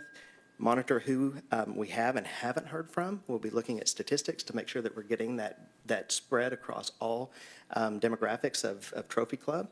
And then go out of our way to reach them. Find a way to make sure that we get enough touch points that we feel good that we've listened and heard to the community. They have some really great online tools and things that we will be looking at using. This is just an example from Kerrville. Some of the public meetings, pop-up meetings, maybe with smaller groups. This is fun to even have things that encourage you to maybe look at your parks and say, what could be here? What could you envision or imagine? Neat ways to really kind of quantify those ideas. So we'll be working with Chase, his staff, and you to make sure that this is fun and engaging. That's one of the things that's kind of a challenge nowadays. You've got to make stuff really fun, especially with the internet, because some people are so busy, that's the way that you're going to engage them. And so they really have some great things, even down to podcasts that can be tailored so that you may not have to come listen to a presentation, but you can understand some of the basics of what we're trying to find out about park planning for your community. So really great strategies. I'm not going to go into too many of these. Some things that are geolocated that people can go out and drop a pin on their phone and say, this particular part of the park I love. I don't want you to do anything to it. This particular the park needs some help. And so you can start geolocating things. They've worked with the city of Garland, and so this was some downtown pop-ups that they did. So I hope you're getting excited, City of Waco here, just thinking about the different ways that we are going to try to make it enticing to get as many people to engage with us. And the idea of being resilient, 110% is a really incredible company. Another consultant who is also based in Colorado, Farrell was an assistant city manager for a long time in Colorado and is now a consultant. But what Farrell really focuses on is financial sustainability, program delivery, ethics, and leadership. So as Chase talked about, looking at your programming, not only the spaces, but also the programs that you offer. Again, I think things like the new community center, evaluating what programs are going to be important. How can you help maybe partner and fund some of those things? Farrell's just incredible at this and has, again, a really strong reputation. And so she is going to be helping us look at everything from the common good social purpose you can see here to cost recovery, subsidy investment goals, individual social enterprise. Some really great tools that she has kind of distinguished herself with in the market. Again, I'm not going to get into too much of this. We'll talk more about this with you over the next 14 months, financial analyses and things that we'll look at. Also partner networks, where can you leverage your dollars for the greatest return? I don't know a community that isn't looking to try to leverage the dollars. Mayor, you spoke about the Texas Commission on the Arts. That's a great thing for art programming. Texas Parks and Wildlife, as Chase said, is a great leverage, for parks and recreation groups to use. So along with that, then that third item was really to be visionary, to maximize the cultural natural assets. These, of course, are some beautiful pictures from the park, Trophy Club Park, and the great relationship that you have with the Corps of Engineers. One of our thoughts was, it's very interesting because when you look at this picture without even thinking, you know where that is. That's the Grand Canyon. How can you create those kind of memories and those kind of iconic places in Trophy Club that at some point someday someone's going to see that picture and they're going to go, that is that incredible park in Trophy Club. So we look at things from that standpoint. We know we can't create anything on the scale of the Grand Canyon, but we're going to aspire to see how much we can help reinforce. And along with that, it can't just be for the look of it. It can't just be for aesthetics. It needs to touch people. It needs to help people lead healthier lives, build greater memories, enrich their families, and enrich the community. So this is just a fun kind of project that we have been working on with the city of Allen, Texas. This is Molson Farm. This is one kind of example. This park is about 110 acres, undeveloped land. It's about the last big, large tract of undeveloped land in Allen, Texas. And they said, we don't want to just come in and do just a park. We want to tell the story of the agricultural history of the area. And so this is a working farm that is also a park.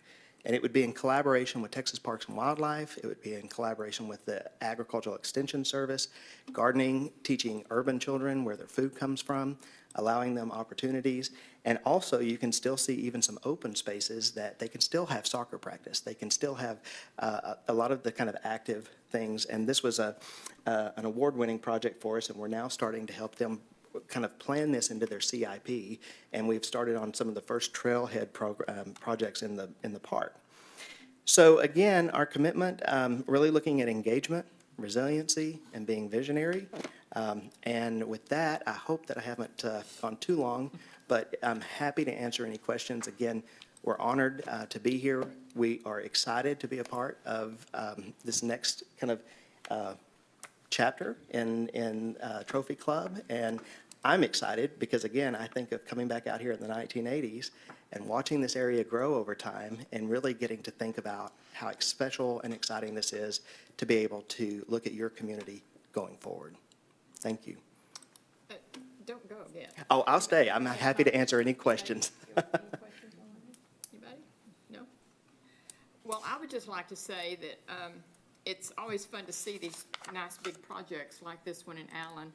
And I think about, okay, Trophy Club, we ain't got that space. So it's the challenge for you is to incorporate our little town with limited parks or limited space into a very unique park. What would you call it? A park system. That it's going to be pretty interesting because it's pretty small. Right. It's not huge. You know what I mean? Honestly, I relate it somewhat to the art and culture board that we just voted on. It's the same thing. We're small. Sure. We're limited. Right. So it's got to be something really special. And good luck. I'm excited. I am really excited because it can create a wonderful vision with what we have. How big of a backhoe can you get out here for us? Yeah, it's a long way of saying that Yeah. it'd be interesting to experience what you can, because I think about the park. Let's just go to Indy Park. Would you envision doing something with that that's different or, it's baseball parks. Right, right. And sometimes we tell people, we're not going to reorder the order of the bases. You're not going to go from first to third to second to home. There's only so much innovation you can look at, but you can look at how that space is laid out. You can look at the activities that are offered. A good example of that is if you look at the space in between the fields. Yes. One of the things that we see more and more is that if we put a small playground within view of the bleachers, the little kids whose siblings might be playing, who get real antsy after about the first 3 plays, can actually go play on the playground in view of the parents while the sibling is still playing, and it can still be a family event. So things that we look at in that kind of context, we try to maximize that opportunity for the whole family, down from the smallest child to the grandparent that wants to be out there, to really enjoy that space as much as possible. Cool. And so I'll also challenge you, as you look at this whole park environment in our Trophy Club, to don't forget the art and culture group, because there's this way that they can support you. Is that true? Absolutely. I'll go off script a little bit here and say that one of the things I do, I volunteer. I live in Lubbock. I actually went to Texas Tech, but I live in Lubbock, and I volunteer with the Louise Hopkins Underwood Center for the Arts, LUCA, in Lubbock. And I would invite your arts group to come out for a visit. I just finished my service on the board there. We are a full nonprofit. We have taken a portion of downtown Lubbock that was a portion you would never be caught in after dark. It was run down, and we now have about 4 blocks of an arts campus that is fully nonprofit. We have active programming, and it dovetails so well with what Chase was talking about when you talk about quality of life. Yeah. And we'd be happy to Cool. host you guys. Well, you talk to the arts people. Absolutely, absolutely, but I think we Thank you can do so that much. too. Yeah, You're welcome. great. That's great. Any other comments, y'all? Anybody?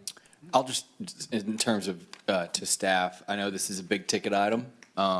This level, I feel, of programming and just overall attention to our parks and recreation assets and programs as a whole is long overdue. I'm really looking forward to what you all can produce. Great vendors with great PowerPoints are great, but our staff's going to make it sing for Trophy Club, so I'm looking forward to it. And also, I'm looking at your schedule of timeline, 12/25.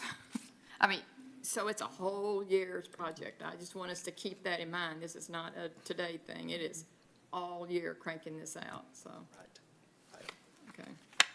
But I do have another comment, looking at schedules. Medians are not going to be looked at until much later.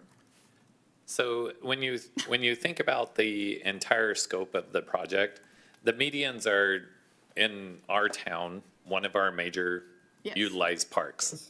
They're probably the most viewed parks, the most criticized park, because of the sheer volume of traffic that goes through. And so with that, even though on the scope, like, we have it detailed out there just so that we can have an idea of when we'll be seeing information, because we'll be having different focus group meetings. We'll have different check-ins with you as a council as well, that when we can be talking about that. But once the plan is all complete, it's going to be every single one of those aspects that you see on there as far as the deliverables will be included in that, so. So what you're saying is, people that are sitting in this room can go in and give us input on what they want medians to be like. Correct. There you go. So that's one of the aspects of it, is looking at our medians and Yep. making them consistent Yep. across, but we want them to be aesthetically pleasing. We want them to be able to be sustainable. And looking at, the environment that we're in, we're having freezes every year. We're having, long stints of no water. And how can we make sure that our medians maintain a beautiful state, but also are sustainable and good to the environment? So it'll all be up with it. Good. I could talk all day. Okay, next. Yeah. Are we done? All right, thank you. Now, go ahead. No. We finished? Okay, we need a motion. I'll make a motion to authorize the town manager to negotiate and execute the professional service agreement with Park Hill in the amount of $244,065 with an additional $5,000 allowance for reimbursable expenses for the engagement, development, and implementation of the Town of Trophy Club Comprehensive Parks and Recreation Master Plan. Second. Luann, who second? I did, everybody. Luann seconds. All those in favor, raise your hand. The seconds are really important. All those opposed, motion passes. Thank you so much. Thank you. Thank you so much, and thank you. We will see you again. Yep. Right? Thank you so much. Okay, it's, I'll move that we adjourn. thank you. 8:34, done. Done. 8:34.